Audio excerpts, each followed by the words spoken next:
Hello everyone, welcome to my channel. तो भाई अब हम बात करते हैं हमारी नेक्स्ट डिजीज की, जिसका नाम है ओटोसेक्लेरोसिस यानी कि हार्डनिंग ऑफ ईयर। तो इसमें हार्डनिंग ऑफ ईयर यानी कि कान के अंदर होने वाली जो कठोरता होती है उसके बारे में बात करेंगे, जिसे ओटोसेक्लेरोसिस डिजीज या डिसऑर्डर भी बोला जाता है। तो भाई इसमें बताया गया है on over growth of the bone on the year inner ear that leave the third ear ossicles यानी कि स्टेपिज। ये स्टेपिज हमारी बोन का नाम है।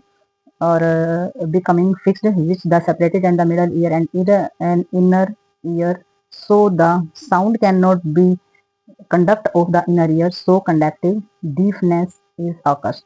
तो डेफिनेशन में इन्होंने बताया भी ओटोसेक्लोरोसिस जो है कैसी कंडीशन है। तो इन्होंने बताया है कि जो हमारी बोन होती है ईयर, जो हमारा इनर ईयर होता है यानी कि जो कान है उसके सबसे अंदर वाले हिस्से के अंदर अगर बोन की ग्रोथ ज्यादा होने लगे यानी कि कान की हड्डी अंदर वाले हिस्से में ज्यादा बढ़ने लगे, तो ऐसी जो कंडीशन होती है थर्ड ईयर यानी कि जो हमारी तीसरी बोन होती है यानी कि स्टेपिस जो होती है, उसके अंदर क्या हो जाएगा, वो फिक्स होना स्टार्ट हो जाएगी। जब बोन के जो थर्ड जो पार्ट होता है उसके अंदर जब ओवर ग्रोथ होने लगे बोन की, तो उसमें स्टेपिस बोन जो है वो हमारी जो शिथिल होना स्टार्ट हो जाएगी और सेपरेट हो जाएगा, जो कि हमारे मिडल ईयर और इनर ईयर को सेपरेटेड होने का काम करती है, यानी कि अलग अलग होते हैं इसी बोन की वजह से। और जो sound can not conduct inner ear, तो हमारी जो आवाज होती है, जो वाइब्रेशन होती है, वो इनर ईयर तक नहीं पहुंच सकती है। सो कंडक्टिव डिफनेस होकर, तो इससे क्या स्थगित होता है, इससे बहरापन जो है वो होना स्टार्ट हो जाता है, यानी कि कम सुनना स्टार्ट हो जाता है पेशेंट। तो आप देख सकते हैं इसमें डायग्राम के अंदर जो ओटोसेक्लोरोसिस जो चीजें दी गई हैं, तो ये जो हमारी दी गई है ये हमारी स्टेपिस बोन है। स्टेपिस बोन जो हमारी बॉडी की सबसे छोटी बोन भी बोली जाती है। तो ये देख सकते हैं ये हमारी तीनों बोन है यहाँ पर। तो ये हमारी स्टेपिस है, मेल्टस है और ये हमारी दूसरी बोन है। तो ये हमारी तीन बोन होती है कान के अंदर। ठीक है, तो अब हम देखेंगे इसमें कोज कि भाई रीजन क्या रहते हैं इसके, किस वजह से ऐसा हो जाता है। रीजन क्या रहता है, except cause of not known. तो भैया एग्जैक्ट जो कारण है वो तो नहीं पता चलता है, लेकिन फैमिली हिस्ट्री के अंदर जो बहरापन देखा गया है वो 50% केस जो है वो इसी तरीके के आते हैं बहरेपन के। और फीमेल्स के अंदर ज्यादा अफेक्टेड होता है मेल के बजाय, जन्मजात भी ये हो सकता है, यही कारण रहते हैं इन चीजों के। तो इसमें जो अदर फैक्टर देखे गए हैं वो हमारा मेटाबॉलिक डिसऑर्डर हो सकते हैं, कि भाई पाचन क्रिया की प्रॉब्लम्स हो, अगर विटामिन की कमी हो तो भी हमारे कान में प्रॉब्लम हो सकती है। एंडोक्राइनल डिसऑर्डर होता है हमारा, अगर हार्मोनल या ग्लैंड से संबंधित अगर कोई डिसऑर्डर होते हैं तो भी हमारे कान के अंदर इस तरीके की समस्या हो जाती है। क्लिनिकल मैनिफेस्टेशंस के अंदर हम इसमें देखेंगे टिनिटस हो जाएगा सबसे पहले। तो इसमें हमारी साउंड जो वाइब्रेशंस होती है उसकी जो आवाज होती है वो चेक करनी है कि वो किस तरीके की है। और हियरिंग लॉस कंडक्टिविटी जो है वो सुनने में जो चीजों की कमी हो जाएगी, सुनाई देना बंद हो जाएगा। रेड और ब्लूइश जो है discolouration of tympanic membrane, tympanic membrane का जो रंग है या तो रेड हो जाएगा, ब्लू हो जाएगा, या फिर कलरहीन वो दिखाई देती है। और वर्टाइगो अनकॉमन हो जाती है। वर्टाइगो जो हमारे वर्टाइगो जो हमारा चक्कर आते हैं, जैसे कि सर्वाइकल वगैरह में जो चक्कर आते हैं, तो वो हमारे वर्टाइगो प्रॉब्लम्स की वजह से आते हैं। तो ये हमारे क्लिनिकल मैनिफेस्टेशंस के अंदर चीजें देखी जाती हैं। नेक्स्ट हमारा आ जाता है डायग्नोस्टिक एवोल्यूशन। अब डायग्नोस के अंदर हम क्या देखेंगे, ओस्टोस्कोपी कराएंगे, एग्जामिनेशन कराएंगे हमारे ईयर का। ठीक है, तो ओस्टोस्कोपी के अंदर काम का जो हमारा कान है उसका एग्जामिनेशन किया जाएगा और डायरेक्ट जो है ऑब्जर्वेशन की जाएगी हमारे ईयर की।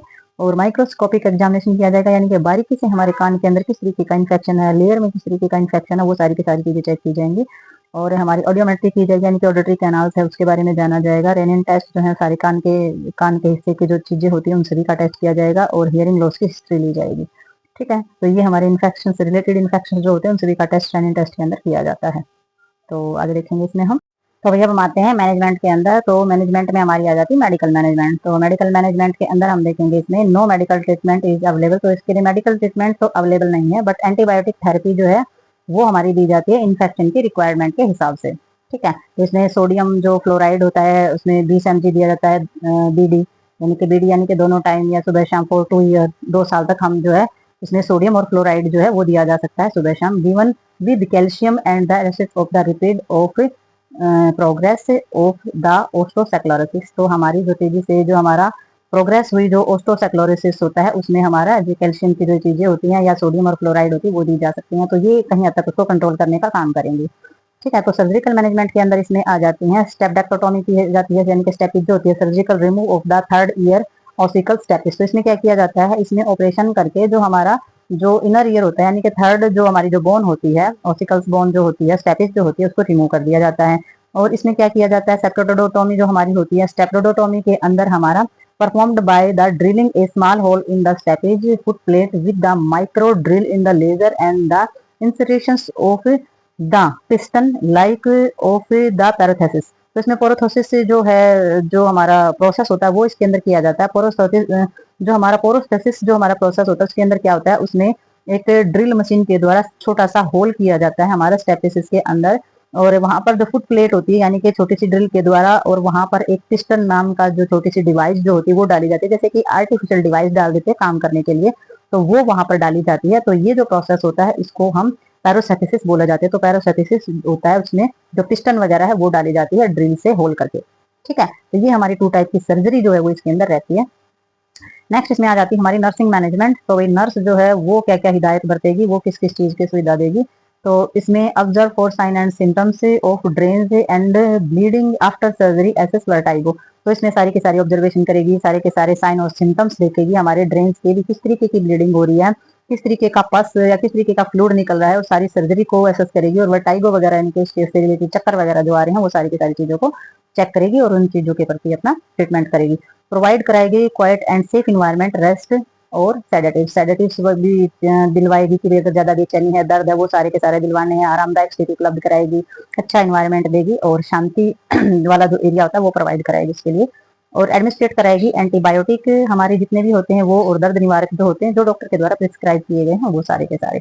नेक्स्ट हमारा instructions to avoid straining, bending, heavy lifting, nose blowing after surgery. तो इसमें इंस्ट्रक्शंस देगी अवॉइड स्ट्रेनिंग। तो इसमें सारी की सारी जो स्ट्रेनिंग की जो चीजें होती हैं, भाई कोई वजन उठाना है या बैंड करना है, झुकना है, वजन उठाना है, कोई और भी ज्यादा हैवी वजन उठा रहे हो, nose longing with surgery after surgery. तो ऑपरेशन के बाद जो भी परहेज वगैरह दिए गए हैं वो सारे के सारे इंस्ट्रक्शन देने हैं, भाई आपको वेट नहीं उठाना है, आपको झुकना नहीं है, जो भी चीजें बताई गई हैं सारी की सारी अवॉइड करनी है आपने। नेक्स्ट हमारा इसके अंदर आ जाता है हमारा नर्सिंग डायग्नोज। तो नर्सिंग डायग्नोज के अंदर हमारे जो सर्जिकल प्रोसेस से रिलेटेड हमारे जितने भी इंफेक्शन से होने वाले खतरे हैं वो सारे चेक करेगी नर्स। और दूसरा हमारा जो हियरिंग डिफिकल्टी है, सुनने की जो भी हमारी प्रॉब्लम है चोट लगने से रिलेटेड, तो वो सारी की सारी चेक करेगी। या फिर हियरिंग डिफिकल्टी की वजह से अगर भी हमारी चोट लग सकती है, कोई किसी चीज का हमें सुनाई नहीं दिया और उसकी वजह से चोट भी लग जाती है, कई बार रोड एक्सीडेंट हो सकता है, कुछ भी हो सकता है। और anxiety related to disease condition of during surgery. तो हमारी सर्जरी के दौरान जो कंडीशन है हमारी बीमारी की, उससे रिलेटेड अगर किसी प्रकार की चिंता है या अवसाद है या फिर डर है तो उसके बारे में भी पेशेंट को समझाएगी और बात करेगी, डायग्नोज के अंदर ये चीजें चेक करेगी। तो ये हमारी डिजीज यहीं पर कंप्लीट होती है। तो मिलते हैं नेक्स्ट वीडियो में और नेक्स्ट डिजीज के साथ, तब तक के लिए बाय बाय।